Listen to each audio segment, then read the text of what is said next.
Let us now react to round 21 in National 2 East, where the game of the weekend was unequivocally at the Slade, where league leaders Tunbridge Judeans hosted second-placed Barnes. Now, before the start of the day, TJ's held a 6-point advantage over Barnes with a game in hand, but that gap is now down to just a single point as Barnes secured a brilliant 32-23 victory. Jack Heald's side have now stitched together 7 straight wins, and they had the bonus point wrapped up in this one by half-time after storming to a 22-6 lead. TJs were hit by 2 yellow cards towards the end of the opening 40 minutes, but whilst they did rally back in the second half to score 3 tries, Barnes denied the table toppers any points at all in this one, which could be key between now and the end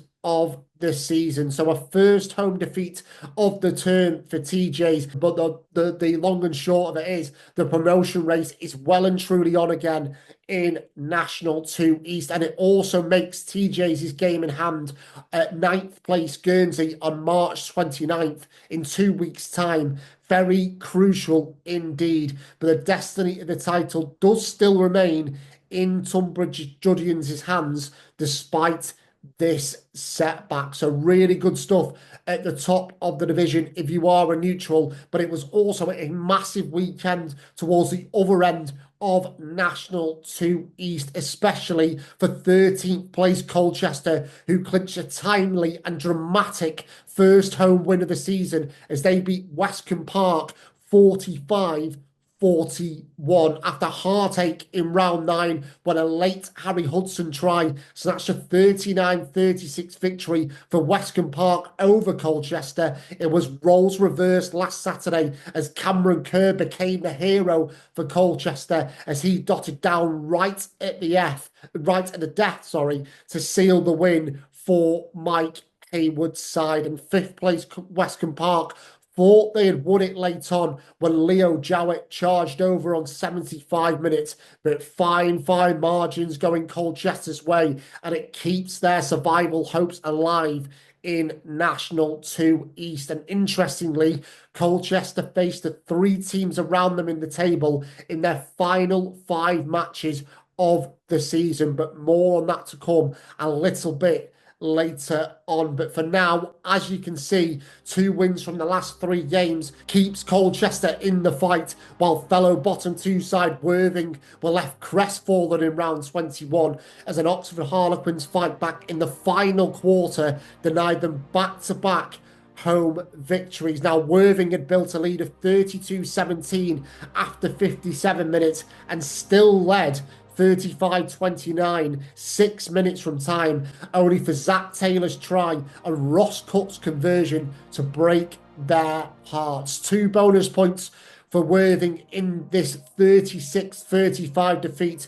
but that could be a hammer blow to them remaining in National 2 East. A 4th successive bonus point win for Oxford Harlequins, who have found form at just the right time in the season, but how deflating will that be for Worthing? At the top, confirmation that Tunbridge Judeans are now just 1 point clear of Barnes with that game in hand to come, while Dorking are now 6 points behind the leaders after Finn Osborne's hat-trick held them to a 27-5 win away at 11th placed Sevenoaks. And Old Albanian are into the top 6 as they came back from 18-0 down at half-time away at Canterbury to win 21-18 thanks to Bailey Thomas's late winner. And it's now 5 victories in a row for OAs, who are our second feature club of the week on the National League Rugby preview show. And confidence will be high at Woolhams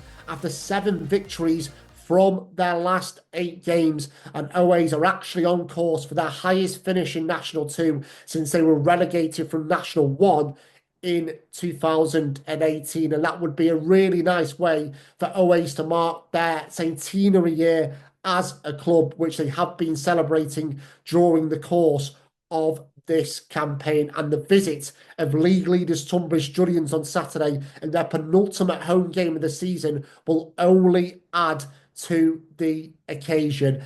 You may have also seen the other week we were down at Penny Hill Park where we were lucky to enough to speak to England captain Maro Itoje, who had a brief stint at Old Albanian during the 2013-14 season when the club were in National One. And Maro spoke very highly of his time with Oways, albeit a very short period. And also he spoke highly of the experiences that he gained during his time in National League Rugby. So with it being the club centenary year this year, we'll be hearing from Maro very shortly indeed. But first up, let's dive into an interview with Oways head coach Dan George, who discusses the milestone year for the club as well as his side's excellent form. Feels like a brilliant time to get Old Albanian on the National League Rugby preview show. As we mentioned, it is their centenary year this year. But Dan, you guys are in absolutely brilliant form at the moment. You seem to have really flicked the switch since the start of 2025. 5 straight wins after that brilliant fight back at Canterbury last week and 7 wins from the last 8 games. So you must be really delighted with how the second half of the season has kind of panned out for you guys. Yeah, look, credit has to go to the players. I think the boys have been absolutely outstanding with regards to what we've tried to build and how we've tried to develop as a group. We saw a lot of things happening in the first half of the season. I think we lost 5 games by less than 4 points and being in a position going into the last sort of 5 minutes where we're either in control in opposition 22 and a chance to win the game, or being slightly ahead and just losing in those sort of last throws of the game, which, unfortunately for Canterbury, we managed to do to them last weekend. But we had a big turnover from a coaching perspective last year. So we brought in some new coaches, and it's taken a while for the understanding from the players and the coaches to get used to each other and for that to click. And I think we had a big performance before Christmas against Oxford Harlequins, and I think that sort of catapulted us into the break, and we came back with a real sense of confidence. And fair play, the boys have picked up and run with it, and they've been excellent in the last sort of 8 games, last 2 months. I think what we're seeing from a group of players at the minute is we've spoken about it in training. They've developed a real team bonding and a team ethos that comes with time, and an element of sort of grit in their performance to sort of never give up on any lost causes. And things like that, although you can put the processes in place that allow the boys to be successful, it's maturing as a group and maturing as a team. We forget they're still a young bunch of boys. You know, the teams we're putting out at the weekend, the average age of the pack is under 23 and the average age of the team sits at about 24. So for National League Rugby, it's amazing like that we can get boys out there, young age, keep progressing, keep developing them, and then trying to keep this group together for as long as we can. Because I think if we can keep this group together, I think there's a lot of opportunity potential with them. Yeah, absolutely. I was going to come on to kind of the young side that you have, Dan. That must be some of the, we are talking about Old Albanian in their centenary year, but for Yeah, you as a head coach, I think you've been around the club for kind of like 5 years in that role now, Dan. But yeah. that must be one of the pleasing things, maybe one of the most proudest things for you, that you have developed kind of this really young side who are really showing signs of promise at the moment. And as you say, the key thing is now for you to build on that. Yeah, it's the same with anything as you're developing, like with regards to rugby age and rugby sort of experience. There's not many people there who are racking up loads and loads of National League performances or loads of National League appearances. So it's part of our job to try and help these guys. Look, we want to be ambitious as a club.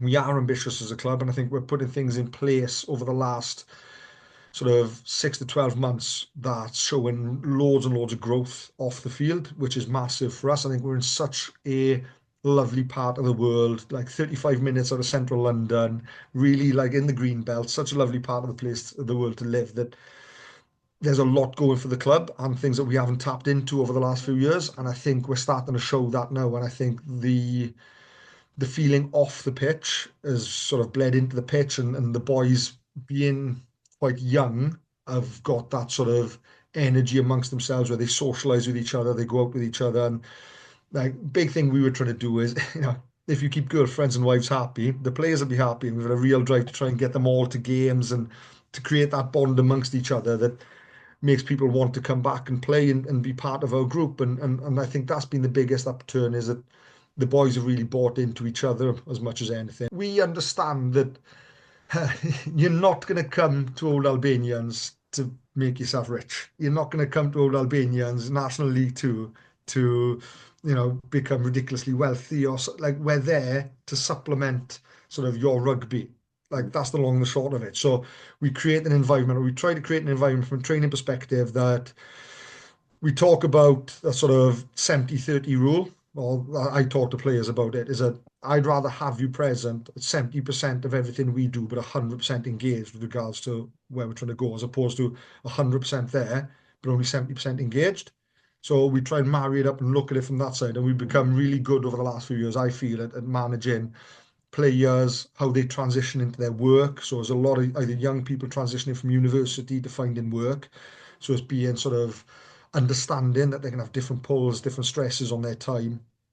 Family commitments. There's a couple of the older guys, sort of nearing their late 20s, early 30s, who are wife, young children. So it's us understanding that, like, you're going to have drains on your time, that you're not going to be thinking about rugby. So it's us supporting you through that. And I think as we've supported more players through it, I think the buyback we've had from them has been brilliant. In regards to pulling the club together, it's showing a pathway as much as anything from our junior section, which is a massively successful, well-run junior section, and a pathway into our ones. You've got Archie Radovanovic, Will Curtis, boys who are regularly turning out for the ones, who started their journey as sort of 6-year-olds playing for Old Albanians. Having a really strong twos team that I'd say 90% of our twos on a Saturday are all junior lads who want to push forward. We train together on a Tuesday, we train together on a Thursday, and the quality of our twos developing has really pushed on the quality of our ones on those Thursday training sessions. So as a whole and as a club, trying to drive that sort of promotion from within, pull people through as much as we can, and create that visual from the young men and, within the junior section, that, one day I can hopefully get up to then. Like, eventually, if we're successful as a club, get promotion with us. But at very worst, what we need to do as a club is show them that if they come to us, we're developing them so they can move on to bigger and better things as well. And it's really interesting, just bringing it back to kind of the player pathway in terms of the men's side. Dan, we were lucky enough to speak to Maro Itoje the other week down at England, and I know he spent kind of a really brief spell with OAs in 13-14, but he couldn't have been more glowing about kind of the opportunity clubs like Old Albanian can give to players, even if they're coming in on loan from Saracens, or young players, in terms of that development. And I guess, being in and around that environment, whether you're a Maro Itoje who has aspirations to go higher in the game, or you are a National 2 player who, as you said before, Dan, wants to give their time to playing for the club on a Saturday, and that's what they enjoy. It all is part of the development when you do play for a club like OAs. Oh yeah, listen. The big thing we want to try and challenge ourselves to be is that if you are a always player, then you're being developed, you're being progressed, you feel like you're being challenged, and you feel like the club's moving in a direction that you want to go with it. We are fortunate enough that we have outstanding facilities. The clubhouse is amazing. The pitch we play on every week is probably the best pitch in National League Two East. We're really fortunate to be able to get a nice grass pitch that's well kept week in, week out. Because it's where Saracens train. Like, we're under no illusions. We share base with them. With that, it has some of its benefits based in around sort of the relationship we create with Saracens. But like I said, probably since Christmas and the upturn that we've probably had Charlie Baker, the second row, who's having a run out for Saracens 19s this weekend against Japan, I think under 20s. So a great opportunity for him. But I think he's the only academy lad we've had in the last 8 weeks. So we're really self-sufficient in and around how we're building and how we're developing as a club. We're less reliant on that side. However, I'd like to think that clubs like Saracens, you have a glut of players coming through at the minute. Tobias Elliott, Nathan Mitchello, Max Eek, boys like that, who 2 years ago spent a season playing for us, and having moments within the season doing stuff. So they've come through as a real strong cohort together. And sort of Saracens are reaping the benefit of that now. Yeah, so I played for Old Albanians in my first year outside of school. So I was on loan. I played maybe somewhere between 5 and 10 games for the club. And it's quite an interesting story because I grew up going to boarding school in Harpenden. So all of my age grade was played for Harpenden Rugby Club. And growing up, Harpenden and Old Albanian were like local rivals. So it kind of felt like playing for Tottenham after You playing crossed for the divide. Arsenal after all those years. Um, but no, Old Albanians was and is, you know, a great local rugby club. You know, some of the stories and some of the players I played with, you know, just normal people, normal guys, just working hard, doing their day jobs, and but still fully committed to playing rugby for their team. They travelled from far and wide to get there, and yeah, I look back at that time with extremely fond memories. Yeah, because you mentioned that obviously you're playing school rugby and then you're coming into kind of adult rugby, if you like, as a 19-year-old. And I know you've always been ambitious and always played the game right to the wire. But at that time, how much do you take from those experiences as a 19-year-old going to playing Fylde and Tynedale and North East and teams like that? Yeah, it was. You know, it's even though Old Albania is probably semi-pro, but it's, you know, rugby at its core. You know, you travel, you know, 6-7 hours on a uncomfortable coach or bus, but yeah, and you play probably again not the best pitches, some pretty muddy pitches and all that kind of stuff. But all of that is, you know, part of the parcel. You're playing with a group of guys who really, really love rugby, love the camaraderie and, you know, the spirit that it brings. You know, all of those people, rugby isn't their full-time profession. All of those people have a day job or have some other form of job they do, and they probably, you know, they may get paid a little bit to play, but really they're paying more or less for free, and it's just a great experience that I've had, and yeah, I hope all those guys I played with are doing all right now.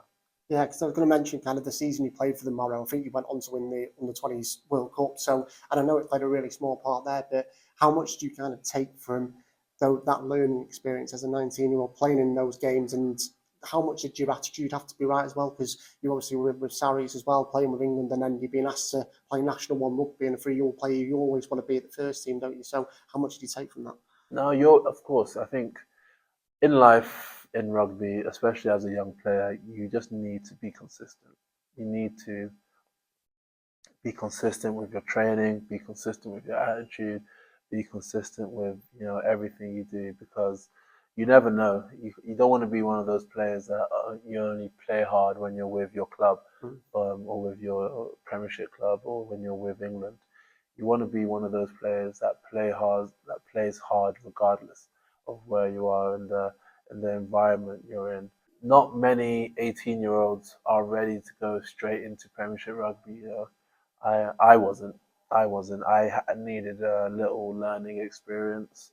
I needed to play loads of like second team rugby. I needed to play loads of rugby for whether it was Old Albanians or Saracens A, and all those experiences help you. And I think the better attitude you can have in those environments where you're probably playing at a level you don't want to be playing at, probably the less time you will be playing at that level, because you will improve in such a way that, you know, you'll promote yourself to the first team.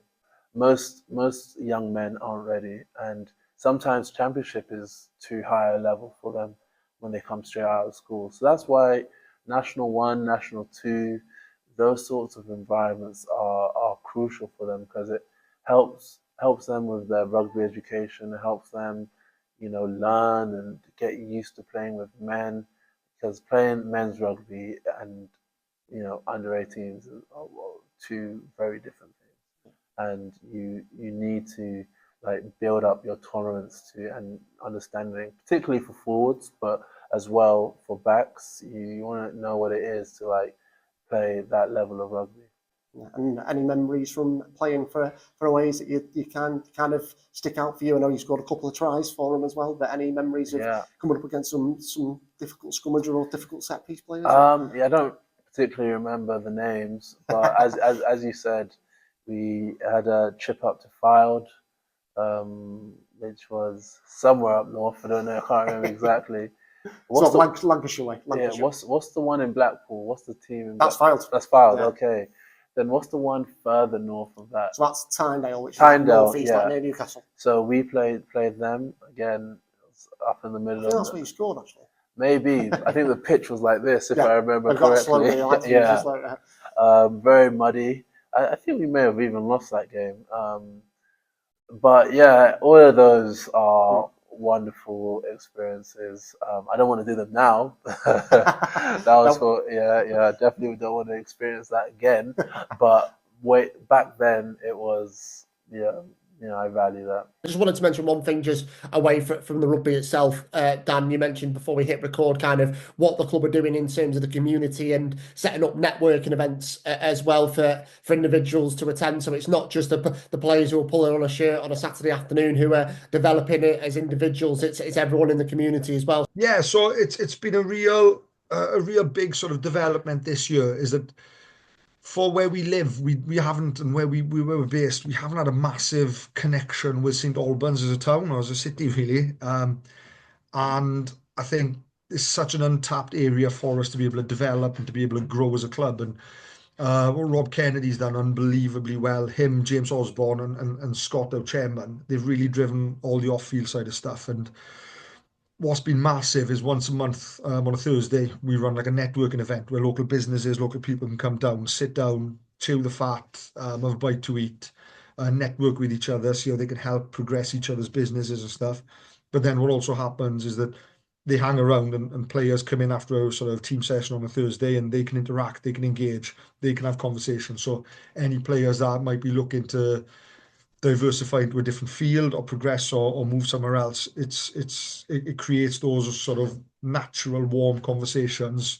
It's something that we're trying to grow and develop, where we're not just looking to help like local businesses, we're looking to help our players and how we progress that side. So we've got that going on sort of every Thursday. Sorry, not every Thursday, one Thursday every month, which has really started to develop and generate traction. And then, like I said, it's our centenary dinner coming up on the 27th as well of March, in central London, which is going to be fantastic. Again, that's another opportunity for a lot of supporters, a lot of the lads, and a lot of people engaged with our ways to sit down in central London, have a bite to eat, listen to some quality stories and anecdotes from Jason Leonard, and I think Kieran Bracken's comparing it as well. So, that's the first time the club's looking to do something like that, and hopefully generate some traction and it becomes sort of a yearly thing.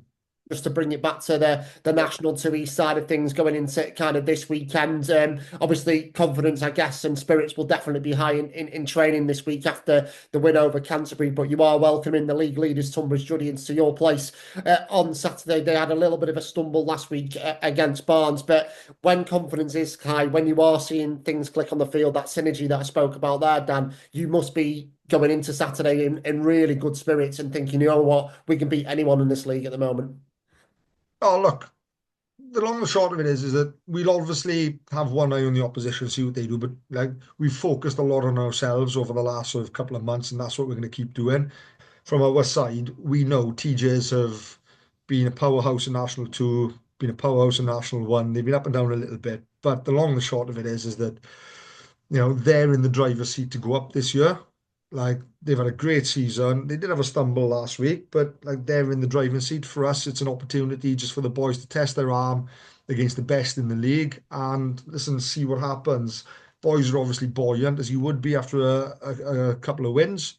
It'd be interesting to see how we can potentially put a little bit of pressure on TJs. And like, we've seen how good they are when they're in front, when they're leading the charge week to week and things like that. But it'll be interesting to see if they're put under a little bit of duress and a little bit of pressure, being the league leaders, and how much is at stake with them, how they potentially react to it. And all we're going to do is we're going to play our game, we're going to do what we do, and at the end of 80 minutes, we'll see where the chips end up falling.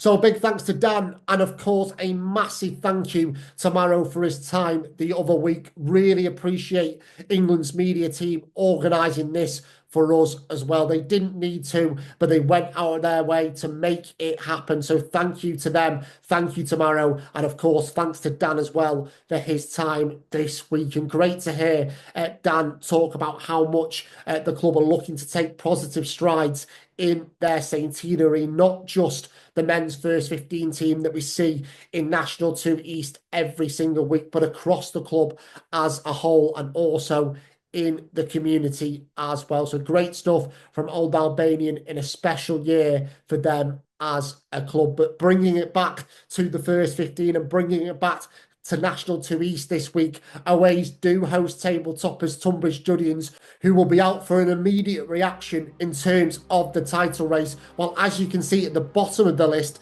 second place Barnes are on the road at fifth placed Westcombe Park. Barnes have been so impressive since Christmas, while Westcombe Park will be eager not to let this brilliant campaign fizzle out as they look to halt a 3-match losing run on Saturday.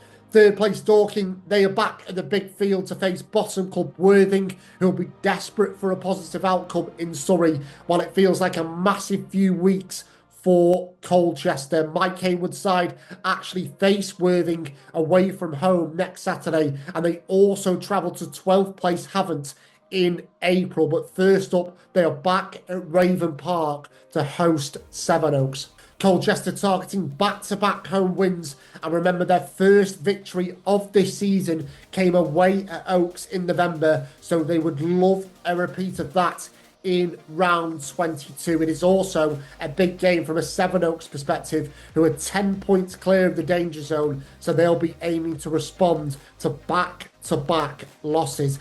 As for Havant, who also sit 10 points clear of the dreaded dotted line, Rob Matthews and Will Knight's men will be keen to end a run of 7 straight losses when they visit 7th placed Henley, who saw a 26-12 half-time lead disappear away at Guernsey last week as they fell to a 45-38 loss. So they'll be eager for a reaction in that one. Elsewhere, Bury St Edmunds, who battled to a 35-32 win at Havant last time out, they are targeting a third straight win for the first time since October, when they host 4th place Canterbury in their centenary fixture on Saturday. While Guernsey Raiders, who ended a run of 6 defeats in a row last week against Henley, they are at an in-form Oxford Harlequins, who are on the cusp of clinching their spot in National 2 for next season.